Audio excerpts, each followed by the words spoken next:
Hello दोस्तों, मैं हूं एक्स मुस्लिम स्पार्टिकस और आप देख रहे हैं अपना यूट्यूब चैनल।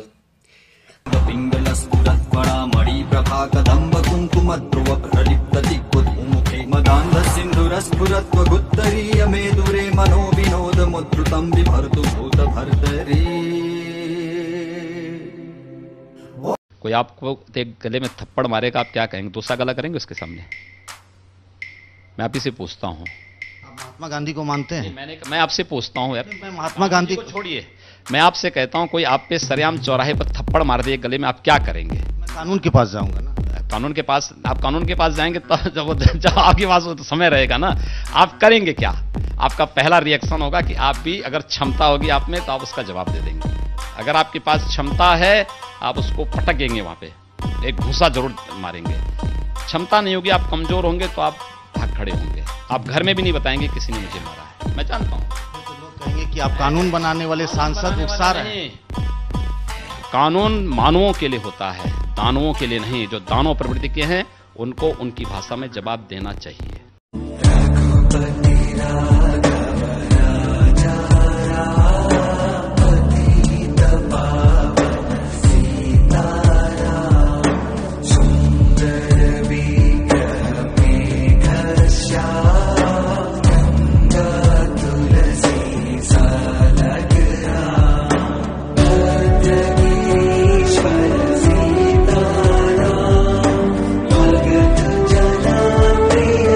सवाल आप अपने उस मुसलमान भाई से बैठ के पूछिए जो आपसे कहता है कि दीपावली में राम और रमजान में अली, मोहम्मद अली, भाईचारा, गंगा जमुना। उनसे जरा प्यार से बैठ के समझाओ उनको। पूछिए उनसे कि भाई हमको भी ये बताओ कि फरमाया गया है कि नमाज वहां पढ़ो जहां किसी को ऑब्जेक्शन न हो। अगर किसी ऐसी जगह नमाज पढ़ते हो और उस नमाज पढ़ने की जगह पे, चाहे तुम्हारे मजहब का हो या गैर मजहब का हो, अगर उसको डॉट बराबर भी ऑब्जेक्शन है, तुम्हारी नमाज में कबूल ही नहीं करूंगा।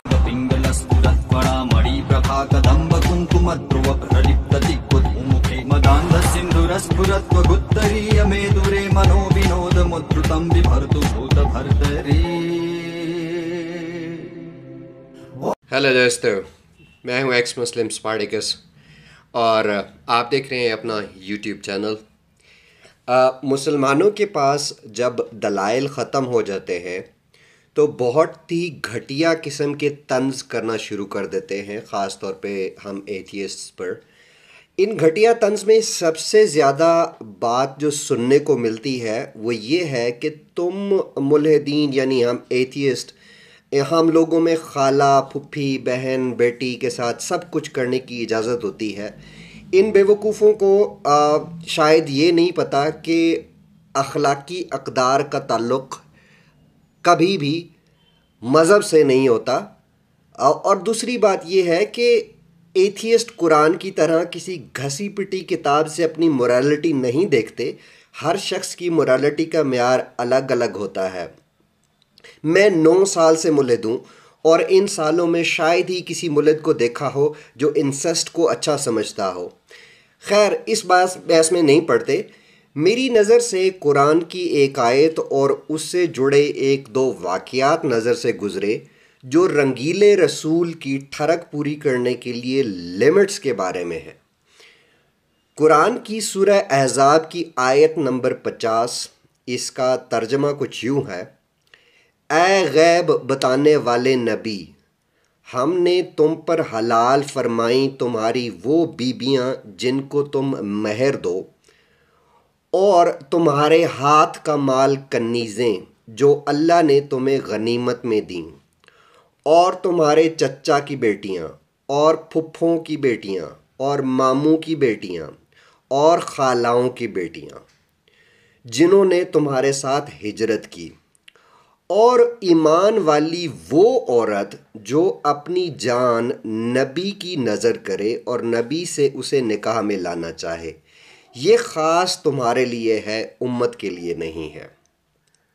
इस आयत पर ज़रा गौर करें कि अल्लाह ने रंगीले रसूल के लिए खाला, मामू, चचा और फुफ्फों की बेटियां हलाल कर दी और यहाँ उनसे निकाह करने की भी शर्त नहीं रखी। ज़रा गौर करें कि महर सिर्फ उसे दिया जाता है जिससे शादी या निकाह किया जाता है। अल्लाह ने इस आयत में महर हासिल करने वाली बीवियों के अलावा रंगीले रसूल को छूट दे दी कि अपनी बहनों से भी रंग रलियां मनाए। मुसलमान बेचारे इतने हैरान ना हो, उनकी ज़ुबान में तो कज़न का लफ्ज़ ही नहीं, इनकी ज़ुबान में तो फुफ्फो की बेटी को फुफ्फोजाद बहन, खाला की बेटी को खालाजाद बहन और मामू की बेटी को मामूजाद बहन और चचा की बेटी को चचाजाद बहन कहा जाता है। अल्लाह ने रंगीले रसूल पर बहनें निकाह के बिना हलाल करने पर ही सब्र नहीं किया। मुझे बहुत हंसी भी आती है और हैरत भी होती है कि ये शख्स इतना फ्रस्ट्रेटेड था सेक्स के लिए कि इसने किसी को नहीं छोड़ा। अच्छा, अल्लाह ने क्या किया कि अल्लाह ने मोहम्मद पर बहनें सिर्फ हलाल नहीं की बल्कि लौंडियों, बांदियों के अलावा बाकी सब मुसलमान औरतों को छुट्टी दे दी कि जिसका दिल करे मोहम्मद के सामने आके ख़ुद को पेश कर सकती है। और इन पेश करने वाली औरतों में से एक औरत का नाम था खौला बिनते हकीम। सुन्नी इस्लाम में मसनद अहमद बिन हम्बल हदीस की एक मोतबर किताब है। मसनद अहमद बिन हम्बल के मुताबिक खौला बिनते हकीम मोहम्मद की आंटी थी। रंगीले रसूल ने ना जिंदा आंटी को छोड़ा और ना ही मुर्दा आंटी को, लेकिन आज हम जिंदा वाली आंटी की बात कर रहे हैं। खौला बिनते हकीम ने जब खुद को मोहम्मद के लिए पेश किया तो मोहम्मद की बीवी आयशा ने इस पर एतराज़ किया और कहा कि वो औरत जो खुद को मर्द के लिए पेश करे उसे शर्म आनी चाहिए। ये एतराज़ बुखारी की किताब नंबर 7 वॉल्यूम 62 और हदीस नंबर 48 पर मौजूद है। इसे आप अपनी स्क्रीन पर भी देख सकते हैं। आयशा ने जब एतराज़ किया तो अल्लाह ने फ़ौरन रंगीले रसूल पर वही उतार दी। वो अलग बात है कि वही उतारने वाला कोई अल्लाह नहीं था। अब अक्सर आयतें मोहम्मद ख़ुद अपने ज़ाती फ़ायदे के लिए घड़ लिया करता था। जो आयत उतरी वो आयत इसी सूरह अल अहज़ाब की आयत नंबर 51 में मौजूद है, जिसमें अल्लाह ने इजाज़त दे दी कि जिस बीवी को चाहो हटा दो, बल्कि इस आयत में किनारे करने का लफ्ज़ भी इस्तेमाल हुआ है, यानी तुम्हारी जो बीवी इतराज़ करती है उसको खुड्डे लाइन लगा दो।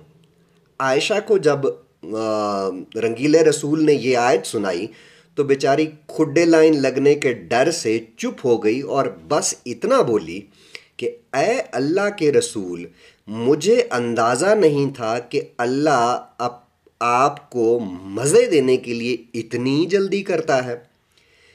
गांव वगैरह में लोग मुर्गियां पालते हैं। जो लोग गांव से ताल्लुक़ रखते हैं उनको अंदाज़ा होगा कि बहुत सारी मुर्गियां होती हैं और उन बहुत सारी मुर्गियों में सिर्फ़ एक मुर्गा छोड़ा जाता है। मैं जब ये आयत पढ़ रहा था, ये हदीस पढ़ रहा था, तो मेरे ज़हन में ये मुर्गियां और मुर्गियों में, बहुत सारी मुर्गियों में एक मुर्गे वाला सिनेरियो ज़हन में आ रहा था कि मोहम्मद ख़ुद को भी बहुत सारी औरतों के बीच में मुर्गा फ़ील करता होगा। अब मुसलमान मुझे ज़रा बताएं कि चलो बीवियों की तो समझ आती है कि सेक्सुअल फ्रस्ट्रेशन इतनी ज़्यादा थी कि 11-12 बीवियां कर लीं, 16-17 लौंडियां भी कर लीं।